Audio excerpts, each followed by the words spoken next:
Hello dear student, welcome to science classes. Science classes का उद्देश्य है कि आपको कम से कम समय में अधिक से अधिक मैटर प्रोवाइड करवाया जाए, ताकि आपका टाइम जो कि बहुत ही वैल्यूएबल होता है वो एक भी सेकंड वेस्ट ना हो। इसी को ध्यान में रखते हुए हम स्टार्ट करते हैं नेक्स्ट टॉपिक है अधिगम के लिए आकलन और अधिगम का आकलन में अंतर। साला आधारित आकलन, सतत एवं समग्र मूल्यांकन, स्वरूप एवं प्रथाएं। चूंकि शिक्षा का संबंध बच्चों के सर्वांगीण विकास से है, इसलिए बच्चों के विकास के सभी पहलुओं को आंके जाने की आवश्यकता है। वर्तमान समय में हम बच्चे को पूरे रूप में नहीं आंकते, बल्कि शैक्षिक उपलब्धियों का मूल्यांकन करते हैं। विद्यालय आधारित मूल्यांकन मीन्स बोर्ड की बजाय स्कूल के टीचर स्कूल स्तर पर कोई बोर्ड द्वारा जारी मानदंडों के आधार पर किया जाता है। मूल्यांकन मीन्स कि जो हम एक दो तरह का मूल्यांकन होता है।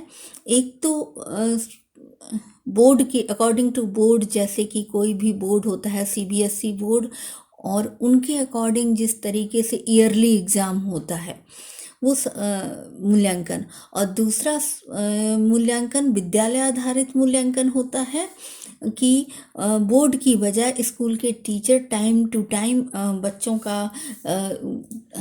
की योग्यता को, बच्चों की उसको नापें कि ये इसका किस तरीके से अधिगम हो रहा है, इसको समझ में आ रहा है कि नहीं। तो वो जो स्कूल में टाइम से टीचर अपने हिसाब से टेस्ट लेते रहते हैं या एग्ज़ाम लेते रहते हैं, वह साल आधारित मूल्यांकन कहलाता है। मूल्यांकन की विद्यालय आधारित प्रणाली में तत्परता परीक्षण, विकास की जांच परख, संज्ञानात्मक, भावात्मक और मनोप्रेरक क्षेत्रों में कार्य निष्पादन का बार बार सुनियोजित और प्रभावकारी तरीके से मूल्यांकन किया जाता है। जो स्कूल में मूल्यांकन होता है उसमें तत्परता परीक्षण, जिस तरीके से छोटे बच्चों को प्रोजेक्ट दिया जाता है, उनको कल्चरल एक्टिविटी की जाती है, डिबेट की जाती है, ऐसे राइटिंग होता है, और स्कूल यूनिट टेस्ट वगैरह होते हैं, ये सभी इसी के अंतर्गत आता है। साला आधारित मूल्यांकन की विशेषताएं क्या क्या होती? विद्यार्थी से संबंध विशेषताएं। ये अधिक विस्तृत, व्यापक और सतत होता है।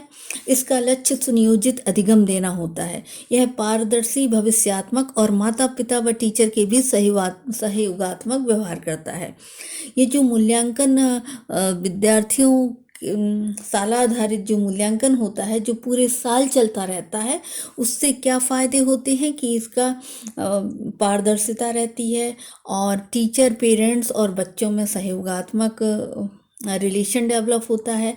पेरेंट्स अपनी प्रॉब्लम जो भी उन्हें बच्चों में दिखाई देती है, वो बच्चों से जिस तरह पेरेंट्स टीचर मीटिंग होती है और पालक शिक्षक संघ इसी उद्देश्य के आधार पर बनाए गए हैं, इन सबसे बच्चों के सर्वांगीण विकास होने में मदद मिलती है। अध्यापक से संबंध विशेषताएं क्या होती हैं? अध्यापक को ये सब जानना जरूरी होता है कि बच्चे क्या सोचते हैं, क्या महसूस करते हैं, उनकी रुचियां, प्रवृत्तियां क्या हैं। इसी को मतलब अगर टीचर इन सब चीज़ों को, बच्चों के इन सभी नेचर को अगर अच्छे तरीके से जान ले, तो उसको इंडिविजुअल हर बच्चे के ऊपर ध्यान देकर उसकी एबिलिटी के अकॉर्डिंग पढ़ाने में मदद मिलती है। इसी को आधार पर रखकर सतत और व्यापक मूल्यांकन की स्कीम चलाई गई। सतत और व्यापक मूल्यांकन means continuous and comprehensive evolution, जिसको सीसीई बोला गया है। ये कॉलेजों में भी अप्लाई है और स्कूल में, जिसको हम FA1 कहते हैं, कि पूरे साल बच्चों को monthly test, unit test, FA1 और एग्ज़ाम होते रहते हैं, जिससे टीचर को बच्चों में किस अधिगम अच्छे से हो रहा है कि नहीं, इसकी उन्हें टाइम टू टाइम, और अगर अधिगम में कुछ बाधा है तो वो टीचर उसको दूर करते हैं। सतत मीन्स बच्चों की समृद्धि और विकास एक सतत प्रक्रिया है। व्यापक का अर्थ है छात्रों की समृद्धि और विकास के शैक्षणिक, और सहशैक्षिक दोनों क्षेत्रों को समाहित करने का, शैक्षिक और सहशैक्षिक दोनों क्षेत्रों को समाहित करने का प्रयास करना। इसमें ज्ञान, समझ, बोध, अनुप्रयोग, विश्लेषण, मूल्यांकन और सृजन, इन सब बातों का इसमें समावेश किया जाता है। संज्ञानात्मक, मनोप्रेरक और प्रभावकारी कौशलों का विकास किया जाता है इन सब में। सीसीई का मुख्य उद्देश्य क्या है?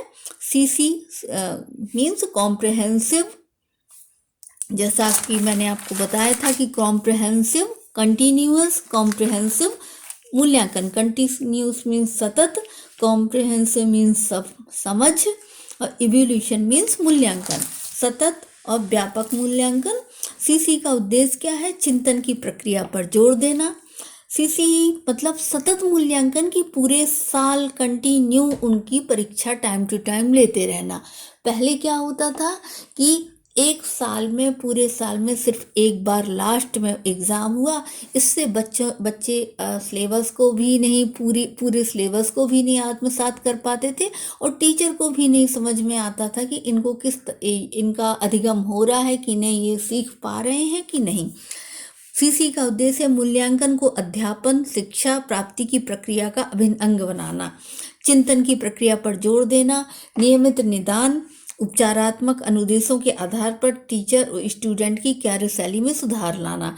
यानी कि अगर जैसे ही मंथली टेस्ट होते हैं, एग्ज़ाम होता है, तो उससे बच्चों का रिजल्ट मिलता है कि वो किस लेवल तक पहुँचे, वो समझ रहे हैं कि नहीं, और इससे टीचर को भी एक दिशा मिल जाती है कि वो जो पढ़ा रहे हैं उसको बच्चा कितना एब्जॉर्व कर पा रहे हैं। अगर नहीं कर रहे तो वो अपनी ट्रिक चेंज करते हैं और दूसरे तरीके से अपने में भी सुधार करते हैं।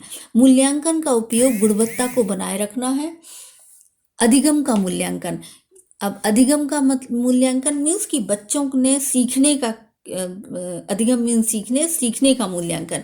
मूल्यांकन के 2 स्तर होते हैं, बच्चों के या छात्र का, स्टूडेंट के ने कितना सीखा है, उसके दो तरीके हैं उनका मूल्यांकन करने का।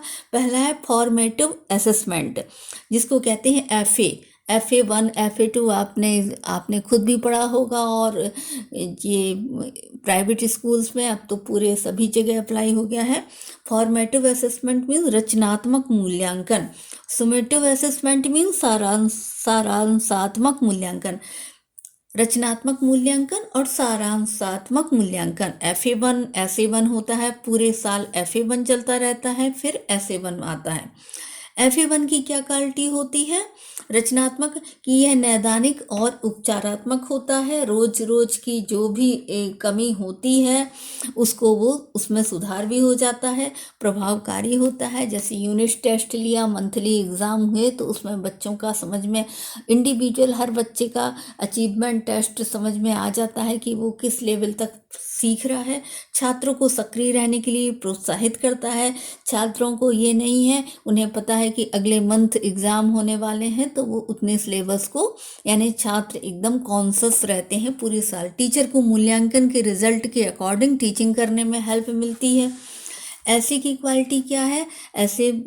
ऐसे मीन्स समेटिव असेसमेंट मीन्स सारांशात्मक मूल्यांकन। यह सिलेबस के एंड होने पर किया जाता है, ये ग्रेड परीक्षण है, लास्ट में होता है। रचनात्मक मूल्यांकन मीन्स पूरे साल, और सारांशक में उसका निचोड़, लास्ट में जो एनुअल एग्जाम होते हैं। शिक्षा प्राप्ति का निर्धारण करता है, एक निश्चित समय पर छात्र की उपलब्धि के स्तर को प्रभावित करता है। ग्रेड दिया जाता है श्रेणी क्रम के स्तर पर कि कौन बच्चा किस स्तर में, किस ग्रेड में है। सीसीई की विशेषताएं हैं, सतत मूल्यांकन होता रहता है छात्रों को, यह बच्चों के सर्वोत्मुखी विकास का निर्धारण करता है। शैक्षिक पहलुओं में पाठ्यक्रम के क्षेत्र अथवा विषय सापेक्ष क्षेत्र शामिल होते हैं इसमें, जबकि सहशैक्षिक क्या कहलाता है? सहशैक्षिक पहलुओं में जीवन कौशल, सहपाठचर्या, अभिवृत्तियाँ और मूल्य शामिल होते हैं। सहशिक्षित कहलाता है कि शिक्षा के साथ, टीचिंग के साथ और भी कल्चरल एक्टिविटी, जिसमें कहीं डिबेट हुआ, कहीं कल्चरल प्रोग्राम हुआ, ये सब सहशैक्षिक प्रोजेक्ट हुआ। मुख्य जोर छात्रों की निरंतर समृद्धि और उनके बौद्धिक, भावनात्मक, शारीरिक, सांस्कृतिक और सामाजिक विकास सुनिश्चित करने पर जोर दिया जाता है। प्रश्न पत्र के कारण, प्रश्न पत्र क्या है? एक प्रश्न पत्र में क्या होना चाहिए? मेधावी व कमजोर छात्रों के बीच अंतर स्पष्ट करता है एक प्रश्न पत्र का। प्राप्तांकों के आधार पर छात्रों के वर्गीकरण में सहायता करता है। शिक्षार्थी व शैक्षिक प्रारूप का संपूर्णता में मूल्यांकन करने में महत्वपूर्ण भूमिका क्वेश्चन पेपर सॉल्व अदा करते हैं। एक शिक्षार्थी के मूल्यांकन प्रक्रिया का ये एक महत्वपूर्ण अंग है। क्या? Question paper. घिसे पिटे परंपरागत प्रश्न पत्र के दोष क्या हैं कि वो क्वेश्चन घिसे पिटे रहते हैं। ऐसे टाइप परंपरागत वो कहलाते हैं कि जो पहले थे कि ईयरली एग्ज़ाम होता है, उसके बाद निबंधात्मक, जिसको कहते हैं निबंधात्मक, लघुत्तरीय, कुछ सिलेक्टेड क्वेश्चन आंसर पूछे जाते थे। उसमें पाठ्यक्रम पूरा कवर नहीं हो पाता था। निर्देशक शब्दों की प्रधानता रहती थी, जिसमें छात्र कंफ्यूज रहते थे। निर्देशक शब्द क्या कहलाते हैं कि क्वेश्चन के लास्ट में इस टॉपिक की विवेचना कीजिए, आलोचनात्मक मूल्यांकन कीजिए, समीक्षा कीजिए। इस तरह के क्वेश्चन की भाषा शैली में छात्र कंफ्यूज रहते थे कि उन्हें क्या लिखना है। इसमें रटने की प्रवृत्ति पर जोर देता है, क्योंकि पूरे पाठ्यक्रम से उन्होंने सिलेक्टेड ऐसे टाइप 2-4 क्वेश्चन, 5 क्वेश्चन पूछे, जिससे कि बच्चों में रटने की प्रवृत्ति डेवलप होती थी। अच्छे प्रश्न पत्र की क्या विशेषता है? वो अंक देने की प्रक्रिया वस्तुनिष्ठ होना चाहिए। मीन्स ऑब्जेक्टिव टाइप क्वेश्चन भी शामिल होने चाहिए, जो कि अब आजकल के सिलेबस में शामिल होता है। इसमें बच्चा पूरे पाठ्यक्रम को आत्मसात करने की कोशिश करता है। भाषा स्पष्ट व सरल होनी चाहिए। Short, very short question answer होने चाहिए। ऐसे क्वेश्चन हो कि छात्रों का समग्र मूल्यांकन हो सके। अच्छे प्रश्न पत्र दोषों को दूर करने के उपाय क्या है? उसमें विश्वसनीयता होनी चाहिए, परिणामों की व्याख्या होनी चाहिए, वैधता होनी चाहिए, प्रयोज्यता होनी चाहिए, उसका प्रारूप भी स्पष्ट होना चाहिए। मूल्यांकन प्रक्रिया के क्या सोपान है? उद्देश्यों का निर्धारण। मूल्यांकन प्रक्रिया के अंदर पहले उद्देश्यों का निर्धारण किया जाता है। सामान्य उद्देश्य, विशिष्ट उद्देश्यों का निर्धारण, फिर उसको परिभाषित किया जाता है। अधिगम क्रियाओं का आयोजन, शिक्षण बिंदुओं का चयन किया जाता है। अधिगम क्रियाओं के अंतर्गत अधिगम क्रियाएं आयोजित की जाती हैं।